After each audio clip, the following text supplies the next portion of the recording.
Hello friends, please subscribe this channel and अगर आपको ये वीडियो पसंद आता है तो इसे लाइक कीजिए एंड शेयर कीजिए। क्या आपको पता है schema, assimilation and accommodation in words का साइकोलॉजी में क्या मीनिंग है? Let's see.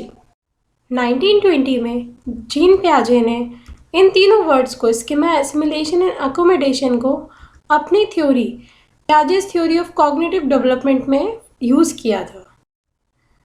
According to gene पियाजे, जैसे हमारे फिजिकल ऑर्गन्स होते हैं एक ह्यूमन बॉडी के, वैसे ही जो ह्यूमन माइंड है वो दो एस्पेक्ट से मिलकर बना है, जिसमें कि पहला होता है कॉग्निटिव स्ट्रक्चर एंड दूसरा है कॉग्निटिव फंक्शनिंग। उसी से मिलकर हमारा जो ह्यूमन माइंड होता है वो बना हुआ है। अब जो ये फर्स्ट था कॉग्निटिव स्ट्रक्चर, इसका मीनिंग है कॉग्निटिव माने संज्ञानात्मक एंड स्ट्रक्चर माने ढांचा या संरचना। जो हमारी संज्ञानात्मक संरचना है हमारे माइंड की, उन्होंने उसके बारे में बताया कि कुछ स्कीमाज होते हैं, या स्कीमा उन्होंने एक वर्ड दिया। वो क्या होते हैं कि जो ह्यूमन बेबी होता है वो जब बॉर्न होता है, उसका जब जन्म होता है, वो कुछ प्रैक्टिकल इंस्टिंक्ट्स एंड रिफ्लेक्सेस के साथ में जन्म लेता है, जैसे कि looking, reaching, sucking and grasping. इन सभी को उन्होंने स्कीमाज बताया, जो कि जब बच्चा जन्म लेता है उस समय उसके अंदर ये सारे मौजूद होते हैं। अब यहाँ पे दो वर्ड्स थे हमारे, प्रैक्टिकल इंस्टिंक्ट्स एंड रिफ्लेक्सेस। तो प्रैक्टिकल इंस्टिंक्ट्स का मतलब है यहाँ पर जो भी हमें व्यवहार में जो चीज़ें होनी हैं उनके लिए जो हमारे अंदर इन्नेट जो चीज़ें हैं जो या एबिलिटीज़ हैं वो, एंड रिफ्लेक्सेस जो भी एनवायरनमेंट में आने वाले हमारे चेंजेस हैं उनके लिए जो हमारे रिफ्लेक्स एक्शन होंगे। रिफ्लेक्स एक्शन क्या होते हैं? जैसे कि आँख से जलने पर एकदम से हाथ हटा लेना, तो एनवायरनमेंट में जो चेंज हुआ उसकी वजह से एकदम से चेंज हमारी बॉडी में या हमारे फंक्शनिंग में मतलब हमारे एक्टिविटीज़ में आना, तो वो हमारे रिफ्लेक्सेस होते हैं। तो ऐसे ही जैसे बच्चे को हम कोई चीज़ एकदम से दिखाएंगे तो वो उसको ग्रास्प करता है, पकड़ता है। तो ये ऐसी कुछ रिफ्लेक्सेस या प्रैक्टिकल इंस्टिंक्ट्स होते हैं जब बच्चा जन्म लेता है। तो पियाजे ने इन्हीं एबिलिटी और पोटेंशियल्स को, इन सारे कामों को करने की जो एबिलिटी और पोटेंशियल्स थी, उन्हीं को उन्होंने क्या कहा? स्कीमास बताया। अब इन्हीं सारे स्कीमास जैसे grasping, sucking, looking, calculating and reaching, इनसे मिलकर जो है हमारा ह्यूमन माइंड बना हुआ होता है, ऐसा जीन पियाजे ने अपनी थ्योरी में कहा। सेकेंड एस्पेक्ट है हमारे माइंड का, वो है कॉग्निटिव फंक्शनिंग। कॉग्निटिव फंक्शनिंग जो होती है, इसका मीनिंग है जो संज्ञानात्मक जो कार्य क्षमता है वो, कि जो हमारा माइंड है वो कैसे काम करता है जब भी किसी भी चीज़ को सीखना या डेवलपमेंट की बात आती है। तो इस चीज़ के लिए जो पियाजे थे उन्होंने दो एस्पेक्ट बताए, दो कॉन्सेप्ट बताए। First assimilation and second accommodation. इनको उन्होंने डिफाइन किया, these are processes through which the child interact with an adaptation in his physical and social environment. ये वो दोनों प्रोसेसेस हैं जिनके द्वारा एक बच्चा अपने फिजिकल एंड सोशल एनवायरनमेंट में इंटरेक्ट करता है।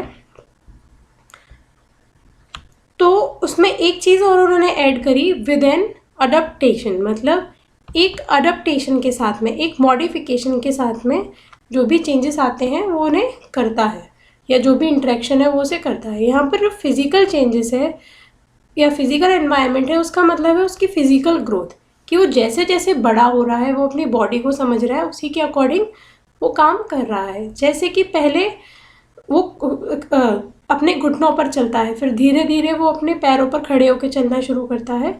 तो इस चीज़ को जैसे फिजिकल ग्रोथ है, तो उसी के अकॉर्डिंग वो अपने जो भी एसिमिलेशन करते हुए अकोमोडेशन या चेंजेस अपनी एक्टिविटीज़ में कर रहा है।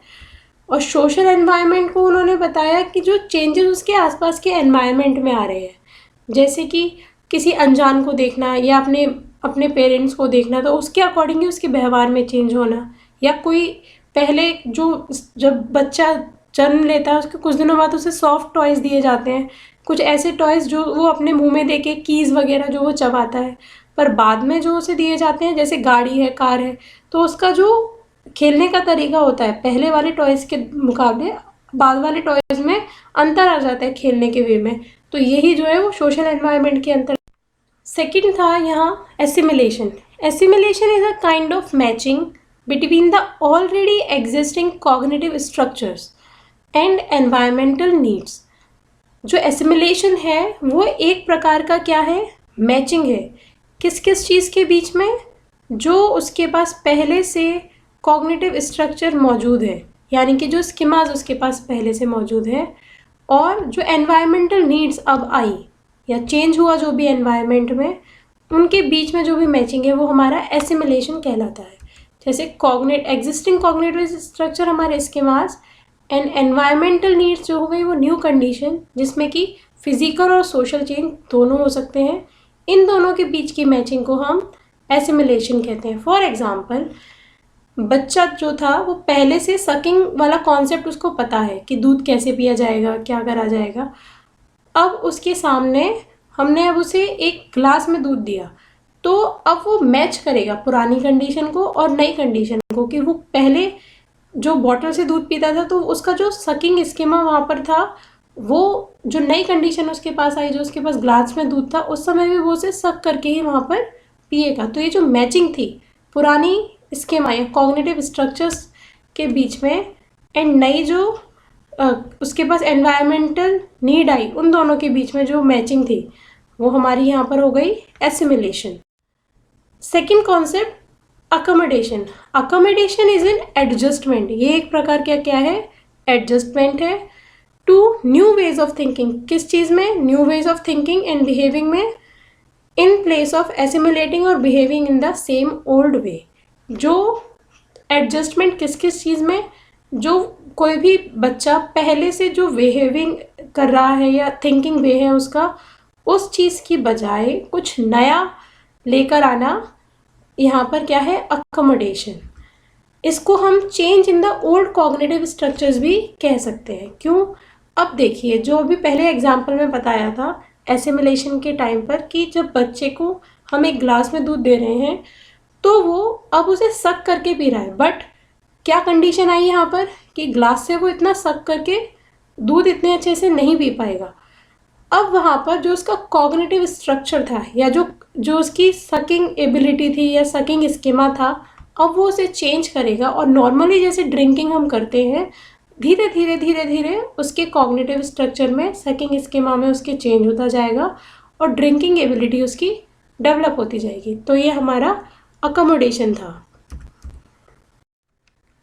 अब देखिए इन दोनों कॉन्सेप्ट एसिमिलेशन एंड अकोमोडेशन, कि बच्चे ने पहले जो उसकी पुरानी स्कीमास थे उनको नई कंडीशन के हिसाब से, नए एनवायरमेंटल चेंज के हिसाब से मैच किया, एंड अकोमोडेशन यहाँ पे कि उसने मैच करने के बाद में एसिमिलेशन में मैच कर लिया, एंड अकोमोडेशन मतलब उन मैच करने के हिसाब से उसने अपनी जो भी एक्टिविटीज़ थी उनको एडप्ट किया, मॉडिफाई किया और चेंज किया, और अपने पुराने स्कीमास में कुछ चेंजेस किए। तो इनके बीच में एक जो चीज़ है वो है इक्विलिब्रियम, इक्विलिब्रेशन, यानी कि समतुल्यता।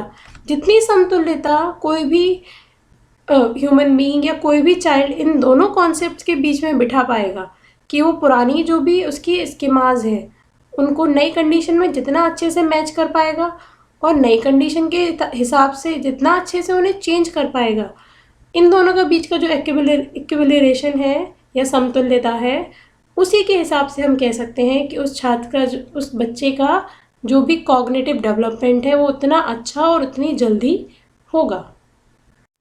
आई होप आपको ये वीडियो पसंद आया होगा। So please like, share and subscribe to my channel.